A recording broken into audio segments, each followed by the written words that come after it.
We have multiple insane UFC updates as this changes absolutely everything about the landscape of the UFC as we know it, as Ilia Topuria will be fighting Islam Makhachev next after vacating his title, paving the way for Alexander Volkanovski's return. Meanwhile, another title fight has also been announced as Dana White went absolutely insane last night, dropping bomb after bomb as we now know upcoming title fights for many different divisions, and we're going to break all of it down as we are now seeing how all of 2025 is apparently aimed to shape out for the UFC. What's up, guys? Welcome back to UFC Digest. It's Chris here, and we're going to jump right into things as we always do.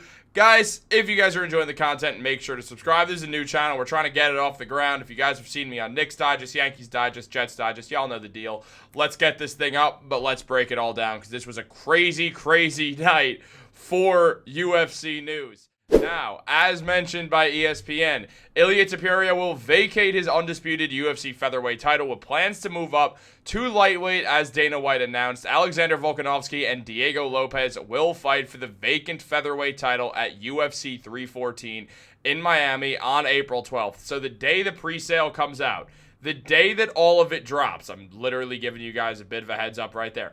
The day the pre-sale drops for Miami, we also see what the headliner is going to be after a lot of confusion around what is going to be the headlining fight. And now we know it's Volk versus Lopez. This is a really interesting one. It's one that I think a lot of fans saw coming if Ilia did decide to move up. But I think most of us, when we figured, oh, Ilia's moving up, it's probably just not some long-term plan. It's probably Ilia moving up right now so he could hold on to that belt, hold the featherweight belt hostage for a little bit, have an interim fight between Lopez and Volkanovski, and Ilia fights the winner after coming back down after his fight with Islam Makhachev. Now, though, Ilia does something that no one really expected, and you gotta admit, pretty cool of Ilia to not hold up the featherweight division. It is bold. It's really bold to drop your title and then to go up and fight Islam when you're 5'7", but to each their own.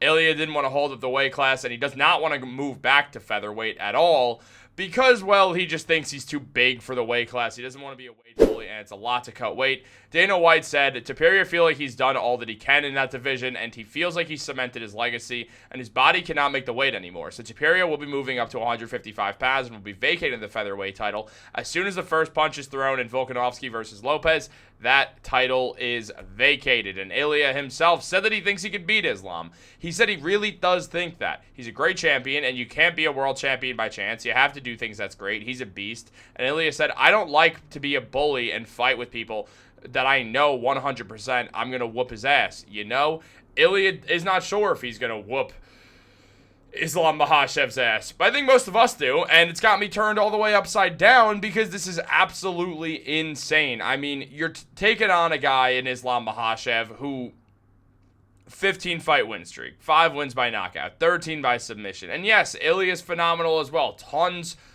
of finishes throughout his UFC career all over the place, and most of them are by submission. What people forget about Ilia is that he's going to choke you out. He's very, very talented on the ground. He's an incredible jiu-jitsu fighter. He just also has insane power and great technique in those hands as well. He's a very, very great modern fighter with a mix of grappling and striking, especially with the punches that just do lead to his wild success and lack of a loss on his professional MMA career, which makes sense. I mean, he's got devilish leg kicks, and he's going to use them to try to beat Islam, but when you think about that fight, I find it so hard to pick Ilia. Yeah, he's very technical. His power should be able to find Islam at some rate.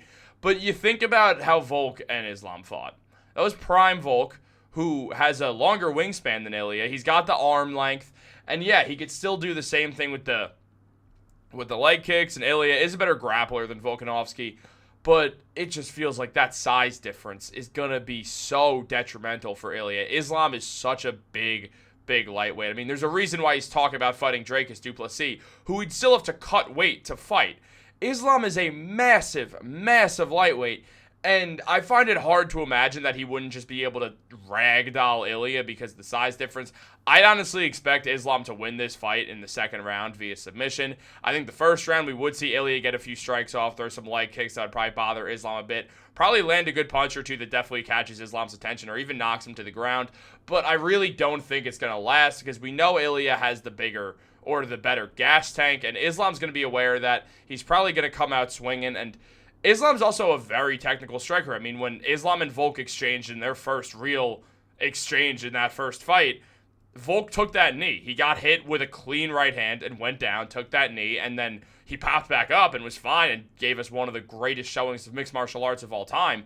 But still, Islam won the exchange. Now, yes, when Ilia and Volk had an exchange, Volk got knocked out. So there is that. I'm not saying that Volk has no chance. If they get into an exchange, you don't want to do that with Ilia Topuria. That power is just insane. He very likely could knock you out.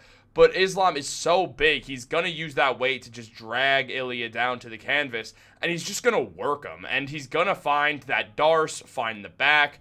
And with Islam, it's about finding that back, and then he's just going to keep throwing punches until either Ilia gives up his neck, or Islam's just going to keep throwing punches until either Ilia just is getting destroyed on the ground and they stop it. Maybe Ilia can cover up and protect himself for long enough. That's definitely possible.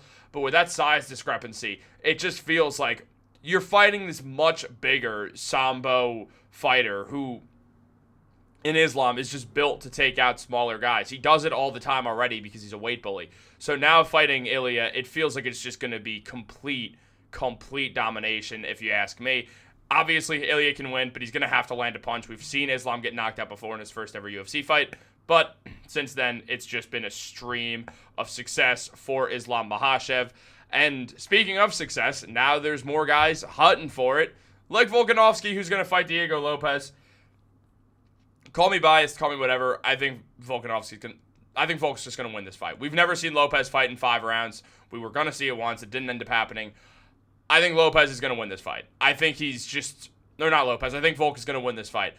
Lopez has very crisp boxing, and obviously that jiu-jitsu is the best in the division, but it just feels like as long as Volk doesn't get chinned, and Volk has always been a chinny fighter, not just talking about these last 2 knockouts. He's been dropped a handful of times, got dropped 4 times by Max Holloway in the 3 fights, got dropped by Islam twice in the first fight around, got knocked out by Islam, got knocked out by Volk. Got knocked out by Ilia. Volk's been knocked down a handful of times, and Diego Lopez definitely has a lot of power to do so, but it just feels like Volk is going to be able to find himself one step ahead. He's definitely, as the championship rounds get deeper and deeper, Volk is going to get better and better. Now, we saw Lopez just absolutely dominate, and I mean dominate Brian Ortega, especially standing up, but Brian Ortega and Volkanovski are different beasts. Volk is prepared for a guy like Lopez, and I do think it's going to be a close fight. I think Lopez will win round 1. I think he'll kind of put everyone on notice, like, oh, damn. Sort of like the Tatiana Suarez-Zhang Weili fight, where it was like, oh, wait a minute, this is interesting. But then Volk will use that experience.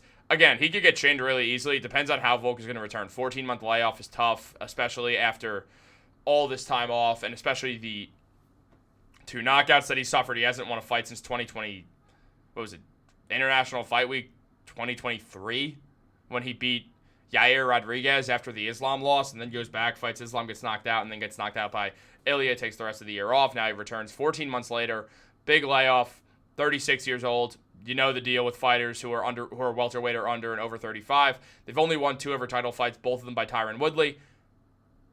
Volk's not ever UFC champion. He's one of the greatest fighters of all time. Very well has the claim for the best featherweight ever. It's either him or Jose Aldo. Probably would have been Ilia if he stuck around, but he didn't. So I just think Volk is just going to be so prepared. I don't think Volk is going to have a long reign, honestly, but I do think he will be able to get this belt back. I imagine if Ilia wins against Islam, Volk is going to try to move up to lightweight and try to get that rematch with Ilia to try to finally become double champ. But I imagine Volk would beat Lopez, and if they rematch it, I think Lopez would actually figure him out. But as of right now, shorter notice is Volk's specialty. Obviously, Lopez came into the UFC on short notice, and gave Movsar Evloev one of the best fights Movsar's had. But still, I think it's just Volk's going to use that wingspan. He's going to use the ability to avoid taking big damage. He's so good at defensive grappling. He's so good at using his weight. I think Lopez will struggle in his first ever 5-round fight, especially it being a championship bout, first main event of his career. There's just so much pressure on Diego Lopez right now that it feels like he might have to get the lid off by losing this fight. Like, obviously, I think he'll do well.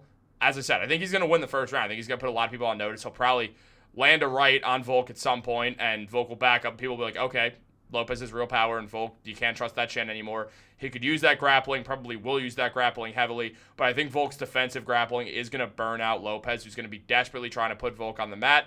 Because Lopez has never really been tested on the feet, we've seen the Dan Ige fight where Ige looked really good against Lopez as well. We've seen a handful of guys fight Diego Lopez where Lopez has just looked much better, but this is such a big jump up that Lopez has never faced before. I mean, Ortega and Volk are just on different levels, and this is just such a superior boxer than anyone that Lopez has fought. We've never seen someone spam leg kicks the way that Volk might on Diego Lopez as well. So there's just a lot of reason to think that Lopez is going to need to use this as an adjustment period. Meanwhile, there's some other fights as well, another fight to talk about in Belal Muhammad and Jack Della Maddalena, saving this one for last because, well, no one cares when Belal Muhammad fights. Look, I kind of like Belal because I kind of like the counterculture of it all, but in all seriousness, this is just not going to be an interesting fight at all. Jack Della Maddalena might damn well be the best boxer in the welterweight division. He's very crisp. He's very clean. He uses those elbows perfectly. The ground game is not great at all. It's not bad, but it's just, I think people underrate the hell out of JDM's ground game. Remember, he won, what was it, his third UFC fight via a rear naked, I want to say, maybe a bulldog choke, something like that, from the back.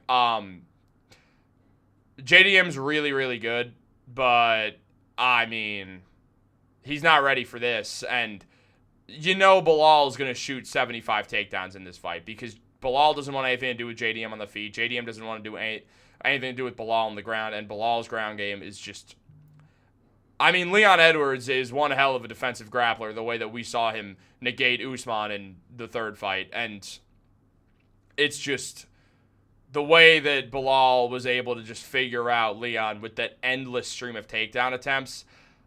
I imagine JDM is just going to, by round 3, just going to kind of start to realize that once Belal takes him down, he's screwed. So I do imagine that we're going to see Belal Muhammad win. I think we'll see Alexander Volkanovski win. And when Ilia and Islam fight, I think Islam's just going to choke him out. Guys, let me know what you think down below. Like this video, subscribe, turn on post notifications. Have a great day. I'll catch you later.